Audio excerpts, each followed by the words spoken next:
जय हिंद दोस्तों, कैसे हैं आप लोग। उम्मीद करते हैं अच्छे होंगे और एग्ज़ाम की तैयारी में जुटे होंगे। दोस्तों, आज की इस क्लास में हम आप लोगों के लिए कक्षा 10वीं की सामाजिक विज्ञान का अर्धवार्षिक पेपर विथ सॉल्यूशन लेकर उपस्थित हुआ हूं। दोस्तों, आज मैं काफ़ी दिनों बाद क्लास ले रहा हूं, इसके लिए मैं आप सभी से माफ़ी चाहूँगा। और इसी के साथ आज से मेरा यह प्रयास रहेगा कि मैं आप लोगों के लिए डेली नई नई वीडियो प्रोवाइड कराऊं। तो चलिए दोस्तों, बिना किसी देरी के वीडियो को स्टार्ट करते हैं और देखते हैं हमारा आज का जो अर्धवार्षिक परीक्षा का जो पेपर है उसका पहला प्रश्न क्या है। हमारा पहला प्रश्न है, प्रथम विश्व युद्ध आरंभ हुआ। ठीक है, तो प्रथम विश्व युद्ध कब आरंभ हुआ था। तो इसका इसमें ऑप्शन है 1905 है, 1907 है और 1915 और 1914। तो इसका जो सही जवाब हो जाएगा फ्रेंड्स वो हो जाएगा 1914। ये प्रथम विश्व युद्ध जो है 1914 में शुरू हुआ था। ठीक है, उसके बाद हमारा जो दूसरा वस्तुनिष्ठ प्रश्न है वो है, जलियांवाला बाग हत्याकांड कब हुआ था। इसमें भी ऑप्शन है 19 अप्रैल 1917, 13 अप्रैल 1919, 13 अप्रैल 1918, 18 अप्रैल 1920। तो इसका जो ये सेकंड नंबर वाला ऑप्शन है ये वाला ऑप्शन सही हो जाएगा। जलियांवाला बाग हत्याकांड जो है वो 13 अप्रैल 1919 को हुआ था, जिसमें जनरल डायर ने जो है तो जलियांवाले बाग में गांधी जी सभा कर रहे थे, कुछ भाषण वगैरह कर रहे थे। वहाँ पे बहुत सारी पब्लिक वहाँ पे एकत्रित थी। तभी जो है तो इस चीज़ की जानकारी जब उनको लगी जनरल डायर को, तो उन्होंने अपने सैनिकों के साथ वहां पहुंच करके और उन लोगों पर जो है तो गोलीबारी करना शुरू कर दिया था, जिसकी वजह से बहुत सारे लोग मारे गए थे। उसके बाद हमारा जो है तो अगला प्रश्न है, प्रोजेक्ट टाइगर योजना कब आरंभ हुई थी। तो प्रोजेक्ट टाइगर योजना जो है इसमें ऑप्शन है 1980, 1976, 1973 और 1970। तो इसका जो है तो ऑप्शन नंबर 3 सही हो जाएगा। 1973 में प्रोजेक्ट टाइगर योजना आरंभ हुई थी और यह योजना जो थी वो जो है तो टाइगर को सुरक्षा प्रदान करने के लिए, टाइगर ही नहीं बल्कि बहुत सारे और जानवरों को जो जिनकी जो प्रजातियां हैं वो विलुप्त होने के कगार पर थी, उन सभी को जो है तो सुरक्षा प्रदान की गई थी यह योजना के तहत। ठीक है, हमारा अगला पे जो प्रश्न है वो है, निम्नलिखित में कौन सा विषय केंद्र सूची से नहीं है। जैसे विदेशी मामले है, मुद्रा है, बैंकिंग है, कानून व सुरक्षा। तो इसका जो एक नंबर वाला ऑप्शन है ये सही हो जाता है, विदेशी मामले।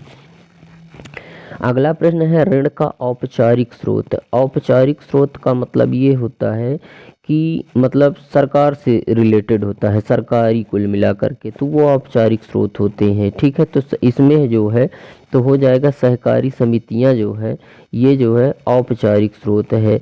ठीक है, इसका ऑप्शन यही सही हो जाएगा। बाकी रिश्तेदार, नियोक्ता और मित्र जो हैं ये आपसे जो है तो ऋण तो देंगे आपको, लेकिन आपसे अनौपचारिक तरीके से उस ऋण को वसूल करेंगे। ठीक है, इसलिए जो है तो औपचारिक स्रोत सही रहते हैं किसी भी ऋणी के लिए। ठीक है, हमारा अगला प्रश्न है कि भारत में कपास का सबसे बड़ा उत्पादक राज्य कौन सा है। तो कपास का सबसे बड़ा जो उत्पादन हो रहा है तो वैसे तो गुजरात है, लेकिन यहाँ पे जो है तो गुजरात ऑप्शन नहीं दिया हुआ है, इसलिए इसका महाराष्ट्र सही हो जाएगा। अगला हमारा जो वस्तुनिष्ठ प्रश्न है वो है, रिक्त स्थानों की पूर्ति कीजिए। पहला प्रश्न है कि बड़ी कंपनियों को खाली स्थान कहते हैं। तो क्या कहते हैं, तो बड़ी कंपनियों को बहुराष्ट्रीय कंपनियां भी कहते हैं। क्या कहते हैं, बहुराष्ट्रीय बहुराष्ट्रीय बहुराष्ट्रीय कंपनियां भी कहते हैं। ठीक है, उसके बाद हमारा अगला है, औसत आय को किस नाम से जाना जाता है। तो औसत आय को जो है तो प्रति व्यक्ति आय के नाम से भी हम जानते हैं। किसके नाम से, प्रति व्यक्ति आय।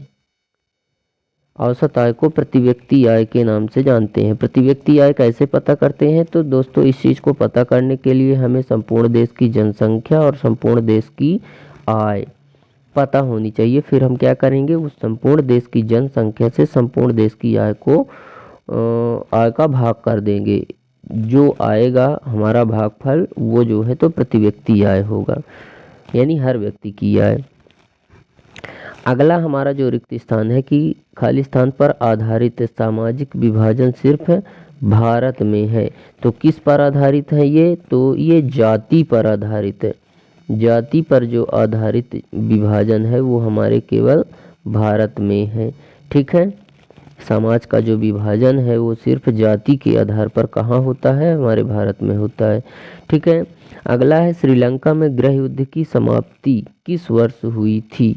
तो ये जो है तो 2009 में, 18 मई 2009 में, 18 मई 2009 में क्या हुआ था?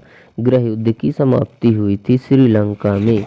ठीक है, अगला प्रश्न है खालिस्तान की पूजा सदियों पुराना जनजातीय विश्वास है। किसकी पूजा? प्रकृति की पूजा। प्रकृति की जो पूजा है वो सदियों पुराना जो है तो जनजातीय विश्वास है।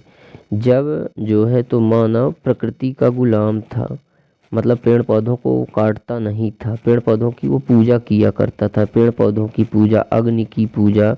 ठीक है, तो प्रकृति की पूजा। उसके बाद है पंडित जवाहरलाल नेहरू ने कांग्रेस के खालिस्तान अधिवेशन में पूर्ण स्वराज का प्रस्ताव पारित किया। कौन से अधिवेशन में? तो ये लाहौर अधिवेशन में। कौन सा अधिवेशन था वो?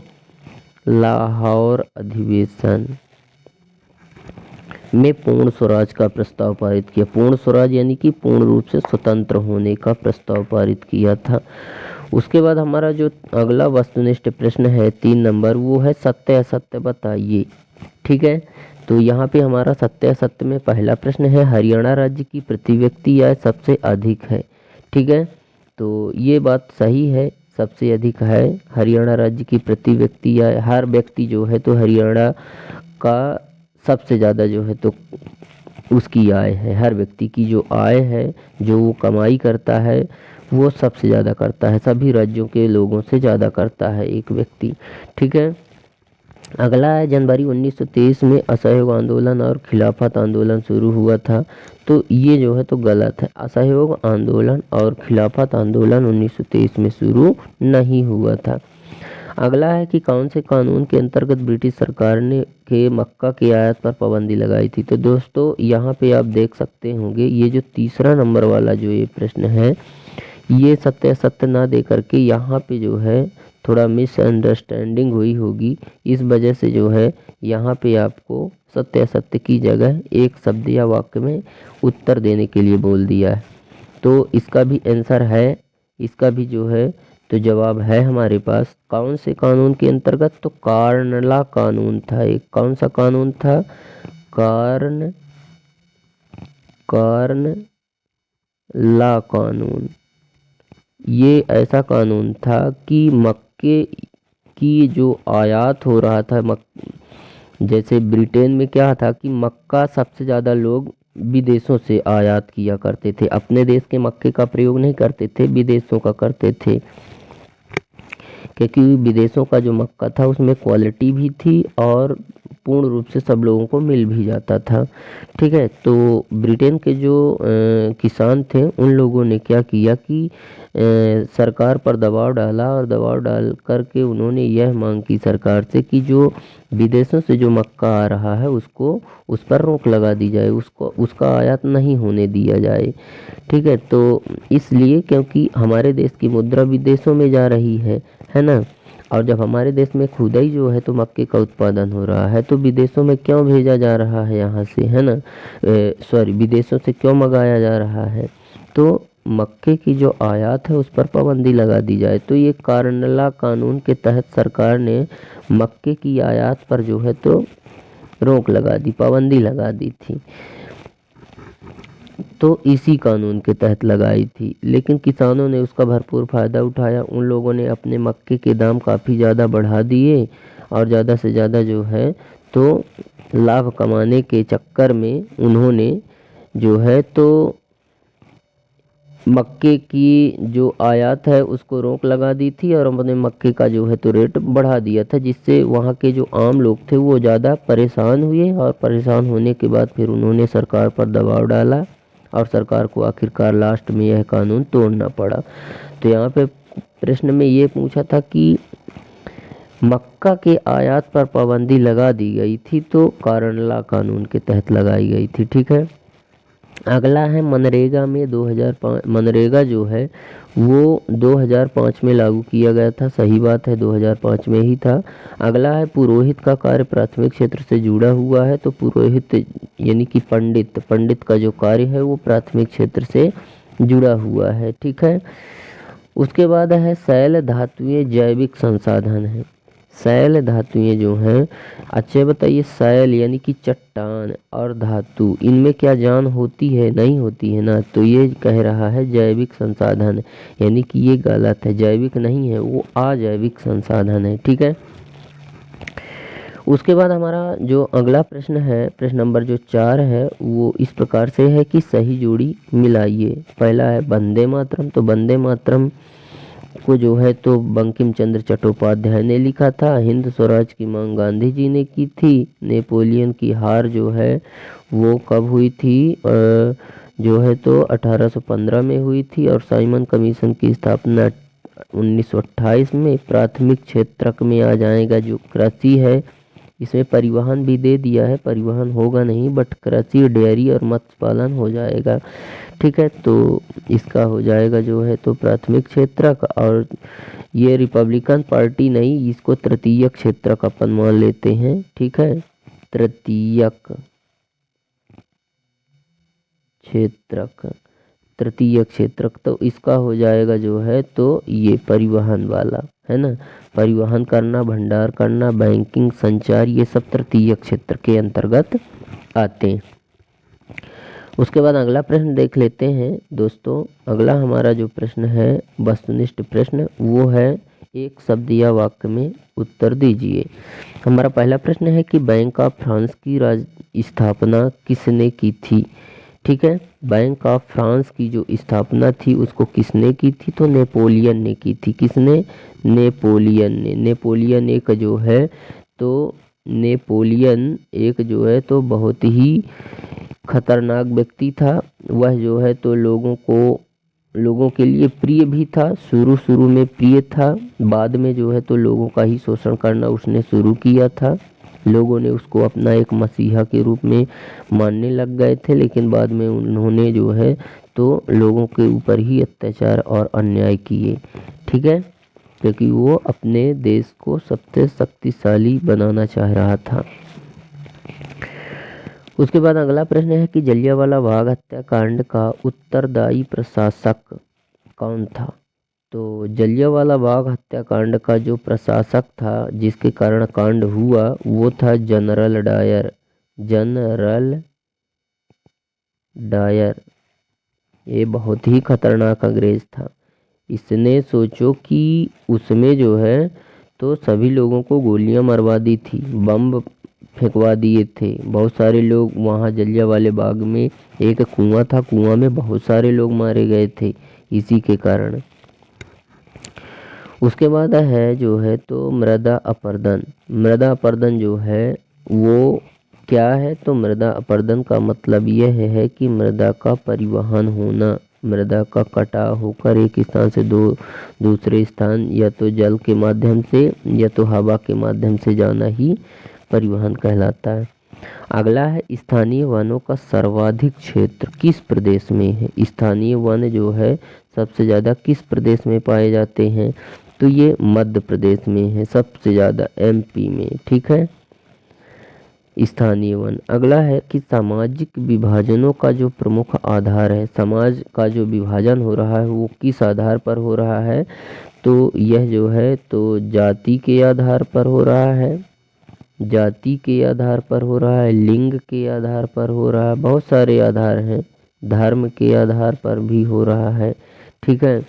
व्यवसाय के आधार पर, शिक्षा के आधार पर, इन सभी के आधार पर ही समाज का विभाजन होता है हमारे भारत में। अगला है कि औद्योगिक क्रांति सबसे पहले किस देश में प्रारंभ हुई थी? तो जो औद्योगिक क्रांति है वो सबसे पहले जो है तो ब्रिटेन में हुई थी, ब्रिटेन में। ठीक है। ब्रिटेन में जो है तो सबसे पहले औद्योगिक क्रांति हुई थी। ठीक है। हमारा अगला प्रश्न है कि क्या कारण है कि कुछ बैंक जो है तो कर्जदारों को कर्ज देने के लिए तैयार नहीं होते हैं। तो उसका प्रमुख कारण यह है कि लोगों के पास ऋणाधार नहीं होता है। ऋणाधार का मतलब समझ रहे हो, जैसे कि आपके पास कोई संपत्ति या फिर फिक्स डिपॉजिट यानी एफडी वगैरह होनी चाहिए, अचल संपत्ति होनी चाहिए, तभी उसी के आधार पर जो है तो बैंक वाले आपको कर्ज देते हैं। अगर ये चीज़ नहीं है, आपके पास ऋणाधार नहीं है, मतलब ऋण लेने के आधार नहीं है, तो आपको बैंक से कर्ज नहीं दिया जाएगा। इसी में जो अथवा है वो है एटीएम। क्या है? Automatic teller machine. Automatic teller machine इसका पूरा नाम है एटीएम का। इसके द्वारा क्या होता है कि कभी भी हमको पैसे की ज़रूरत होती है, चौबीसों घंटे हम इससे जो है तो कैश का जो है तो प्राप्त हम कर सकते हैं। इसके द्वारा हम कैश प्राप्त कर सकते हैं। ठीक है, इसके लिए सरकार जो है तो 12 महीने में यानी 1 साल में कुछ जो है तो हमसे जो है तो पैसे भी इसके उपयोग करने पर जो होते हैं, यूज करने पर अगर हम एटीएम को यूज करते हैं तो हमको कुछ उसके लिए पे करना होता है, जो हर वर्ष काट लिए जाते हैं खाते से। ठीक है, तो इसका अगर हम इसकी व्यवस्था हम अगर ले रहे हैं तो इसके लिए हमें पे भी करना पड़ेगा। ठीक है, उसके बाद अगला प्रश्न है कि खुली बेरोजगारी व प्रच्छन्न बेरोजगारी के बीच विभेद कीजिए कोई दो। खुली बेरोजगारी ये ऐसी बेरोजगारी होती है जिसमें पढ़े लिखे लोग इधर उधर घूमते भागते फिरते हैं, उनको रोजगार नहीं मिलता है, ये खुली बेरोजगारी है। ठीक है, अब प्रच्छन्न बेरोजगारी मतलब जैसे कि अगर हम काम करने के लिए 10 मजदूर लाए, उनमें से 5 या 4 मजदूर ऐसे हैं जो काम नहीं कर रहे हैं, केवल मजदूरों की संख्या बढ़ा रहे हैं, मजदूरों की संख्या में गिनती में आ रहे हैं लेकिन काम नहीं कर रहे। अगर हम उन 4 मजदूरों को निकाल देंगे ना, फिर भी हमारे काम में कोई फ़र्क नहीं पड़ेगा। तो वो जो 4 लोग को हमने निकाल दिया वही है प्रच्छन्न बेरोजगार। ठीक है, तो इस तरह से फ्रेंड्स यहाँ पे आप देख सकते हैं ये इतने सारे जो इम्पोर्टेंट क्वेश्चंस हैं, इनको ज़रूर देखिएगा। ये आपके जो है तो बोर्ड एग्ज़ाम के हिसाब से काफ़ी ज़्यादा इम्पोर्टेंट भी होंगे, और आप लोग जो एग्ज़ाम दे के आए होंगे पेपर भी आप लोग मिला लीजिएगा। मैंने ऊपर जो वस्तुनिष्ठ प्रश्न थे उन सभी को मैंने जो है तो आपको डिटेल में बता दिया है। उसके बाद जो इधर के जो ये प्रश्न हैं इसको भी मैंने कहीं ना कहीं थोड़ा बहुत आपको समझाया है। अब इतना ज़्यादा टाइम तो नहीं है कि हम इन सारे क्वेश्चनों को आपको बता सकें। इन क्वेश्चनों को आप ज़रूर से ज़रूर पढ़ लीजिएगा। इसके बाद आगे चलते हैं, मैप को ज़रूर हम आपको बताएंगे, मैप ज़रूर हम आपको जो है तो बताना चाहेंगे। ये क्वेश्चन है, यहाँ पे आप देख लीजिएगा। मैंने 7 नंबर तक आपको जो है तो डिटेल कर दिया है। मनरेगा भी है जिसकी जो है तो शुरुआत 2005 में हुई है, गांधी जी ने किया था, जिसमें जो है तो 100 दिनों का रोज़गार पक्का किया गया था। कोई भी अगर काम करना चाहे तो उसके लिए 100 दिनों का रोज़गार पक्का था, और बेरोजगारी भत्ता भी इसमें दिया जाता था। अगला है शहरी क्षेत्र में रोज़गार पैदा करने के 2 उपाय। तो शहर में अगर रोज़गार पैदा करना है तो उसके लिए शहरों में कारखाने, उद्योग, कंपनियां होनी चाहिए, तभी तो लोगों को रोज़गार पैदा होंगे। ठीक है, आर्थिक विकास किस कारक पर निर्भर करता है? तो अगर हमारा आर्थिक विकास होना है तो उसके कारक क्या क्या हैं जिसके तहत हमारा आर्थिक विकास हो सकता है, ये भी चीज़ बहुत ज़्यादा इम्पोर्टेंट है, इसको भी आप लोग देख लीजिएगा। आगे है यहाँ पे किन्हीं 2 प्रावधानों का उल्लेख कीजिए जो भारत के धर्मनिरपेक्ष देश बने हैं। फ्रेंड्स, एक चीज़ आपको बताना चाहेंगे, ये जो धर्मनिरपेक्ष है, ये धर्मनिरपेक्ष होता क्या है? तो धर्मनिरपेक्ष क्या है? धर्म को राज्य से अलग रखना। ठीक है, धर्म को राज्य से अलग रखना ही जो है तो धर्मनिरपेक्ष है। ठीक है, कैसे? जैसे मान लेते हैं इस समय मध्य प्रदेश में मोहन यादव की सरकार है, भाजपा की सरकार, जो हमारे मुख्यमंत्री हैं वो मोहन यादव हैं। तो अब चाहिए कि यादव जो हैं वो हिंदू धर्म के हैं, तो अब केवल हिंदू धर्म के लोगों को ही वो जो है तो रोजगार प्रोवाइड करें, जो भी कुछ विकास कार्य है वो केवल हिंदू धर्म के लोगों के लिए करें, तो ये धर्मनिरपेक्ष नहीं कहलाएगा। ठीक है, धर्मनिरपेक्ष तब कहलाएगा जैसे अभी मोहन यादव की सरकार है, अब वो अपने बस धर्म के लिए ना सोचें, सभी धर्मों के लिए बराबर काम करें, सभी धर्मों को बराबर माने, सभी धर्मों को बराबर रोजगार प्रोवाइड करवाएं, तो वो जो है तो धर्मनिरपेक्ष है। समझ में आया? उसके बाद यहाँ पे अगला क्वेश्चन भी है, सत्ता के विकेंद्रीकरण के कारण लाभ लिखिए, विकेंद्रीकरण के लाभ लिखिए। बेल्जियम में सामुदायिक सरकार का चुनाव कौन कराता है? ये भी इम्पोर्टेंट क्वेश्चन है। सत्ता में साझेदारी क्यों आवश्यक है? इम्पोर्टेंट क्वेश्चन है। लौह और अलौह खनिज, लौह खनिज जिसमें लोहे के अंश हो, अलौह खनिज जिसमें लोहे के अंश ना हो। ताप विद्युत जल विद्युत में अंतर है। कृषि की दृष्टि से भारत, यहाँ पे थोड़ा मिस्टेक हुआ है, कृषि की दृष्टि से भारत जो है तो एक कैसा देश कहला गया? कृषि प्रधान देश। ठीक है, कृषि की दृष्टि से भारत कृषि प्रधान देश, कृषि प्रधान देश क्यों है? ठीक है, ये था क्वेश्चन। अगला है बफर स्टॉक क्या है? ये क्वेश्चन भी ज़्यादा इम्पोर्टेंट है। बफर स्टॉक क्या होता है कि ये जहाँ पे जो है तो अन्न स्टॉक किया जाता है, गल्ला स्टॉक किया जाता है और उसके बाद जो है तो पब्लिक को बांट दिया जाता है। जैसे कोटा में गल्ले को एकत्रित किया जाता है और उसके बाद जो है तो वहाँ से लोगों को प्रोवाइड किया जाता है, तो वो बफर स्टॉक है। सरदार सरोवर बांध कहाँ बनाया गया है? इसकी क्या उपयोगिता है? इम्पोर्टेंट क्वेश्चन है। एजेंडा, ये यहाँ पे थोड़ा मिस्टेक हुआ है, एजेंडा 21 है। ठीक है, जिसका जो है तो निर्माण ब्राज़ील में हुआ था, ब्राज़ील के रियो डी जेनिरो शहर में हुआ था। ठीक है, स्टेपलर्स फुलर्स से क्या आशय है? ये भी इम्पोर्टेंट क्वेश्चन है, देखना इसको भी, है ना। लंदन को फिनिशिंग सेंटर के रूप में क्यों जाना जाता है? ये भी इम्पोर्टेंट क्वेश्चन है। कारनाक क्या है? मैंने पहले ही आप लोग को इसके बारे में बता चुका हूँ। चौरा चौरी कांड, गौरीबाल्डी कौन था? इतिहास में कहाँ प्रसिद्ध है? सविनय वाग्य आंदोलन, कपड़ा उद्योग जगत में क्रांति लाने वाले किन्हीं 3 प्रमुख आविष्कारों का नाम बताइए। संघीय व्यवस्था की 3 विशेषताएं, भारतीय अर्थव्यवस्था में कृषि का क्या योगदान है? ठीक है, ये क्वेश्चन काफ़ी ज़्यादा इम्पोर्टेंट है, इनको आप ज़रूर से ज़रूर ही देख लीजिएगा। पर्यावरण विनाश के प्रमुख कारण क्या हैं? कंपनी, कारखाने, बढ़ती हुई जनसंख्या, ये पर्यावरण विनाश के कारण हैं। और बहुउद्देशीय परियोजनाएं जो हैं वो भी जो है तो पर्यावरण के विनाश के प्रमुख कारण हैं। अगला है भारत के आधुनिक राष्ट्रवाद उदय के 4 कारण। सत्याग्रह पर गांधी जी के विचार लिखिए। भारत में पंचायती राज व्यवस्था का वर्णन। मनरेगा 2005 के उद्देश्य से। अब जो यहाँ पे मैं एक इम्पोर्टेंट क्वेश्चन आपको बताना चाह रहा था वो था भारत का मैप, वो भी हम विथ सॉल्यूशन बताएंगे। जैसे मान लेते हैं फ्रेंड्स कि ये जो है तो हमारा जो है ये भारत है,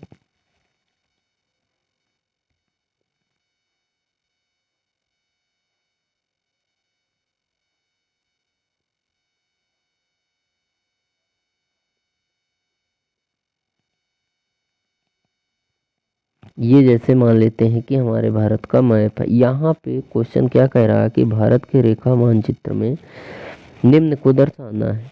इसमें जैसे भरिया को दर्शाना है, इसमें जैसे भरिया है, गुरुग्राम है, बोकारो है, हजीरा है। ये बोकारो हो गया, गुरुग्राम हो गया, भरिया हो गया।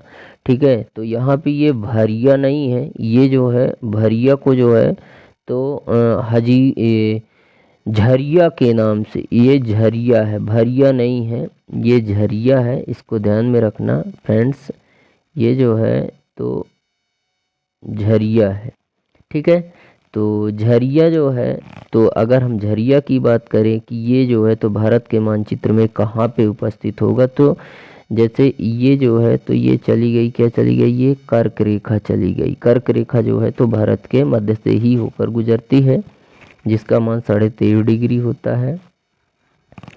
तो जो हमारा ये झरिया है वो यहाँ पे स्थित है, यहाँ पे झरिया जो है वो यहाँ पे स्थित है, ये झरिया है, ठीक है, झरिया, झरिया है यहाँ पे, ठीक है। दूसरा है गुरुग्राम, तो गुरुग्राम की अगर हम बात करें तो गुरुग्राम ये कर्क रेखा के थोड़ा ऊपर यहाँ पे जो है तो ये गुरुग्राम है, गुरुग्राम।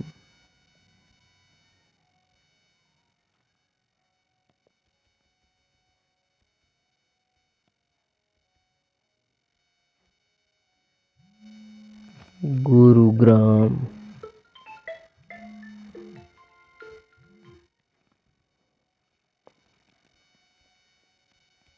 गुरुग्राम। अगला है हमारा बोकारो। बोकारो जो है तो कहाँ पे हो जाएगा, बोकारो की अगर हम बात करें वो यहाँ पे हो जाएगा, बोकारो, बोकारो, ठीक है।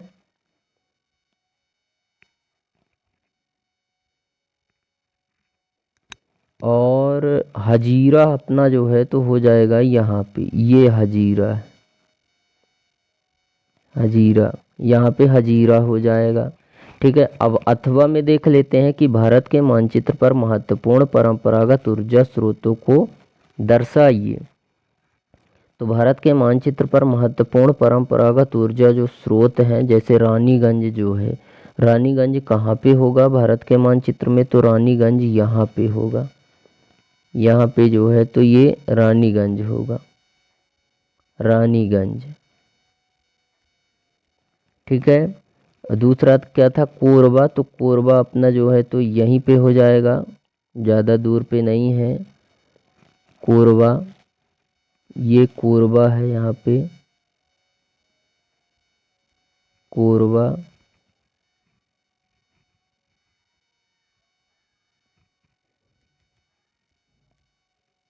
कोरबा। उसके बाद है बीजयपुर। बीजयपुर कहाँ पे हो जाएगा, तो ये यहाँ पे जो है तो सेंटर में जो है तो ये बीजयपुर है।